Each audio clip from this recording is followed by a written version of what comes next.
की ईंट। एक पारसा को सोने की ईंट कहीं से मिल गई।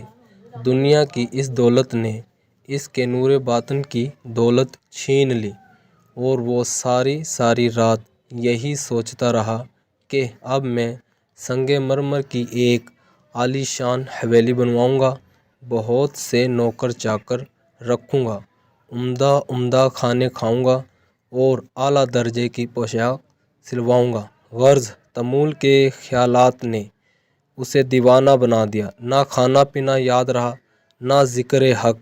सुबह को इसी ख्याल में मस्त जंगल में निकल गया। वहाँ देखा कि एक शख्स एक कब्र पर मट्टी गूंद रहा है ताकि इससे ईंटें बनाए। ये नज़ारा देखकर पारसा की आंखें खुल गई और इसको ख्याल आया कि मरने के बाद मेरी कब्र की मट्टी से भी लोग ईंटें बनाएंगे। आलीशान मकान, आला लिबास और उम्दा खाने सब यहीं धरे रह जाएंगे। इसलिए सोने की ईंट से दिल लगाना बेकार है। वहाँ दिल लगाना है तो अपने खालिक से लगा।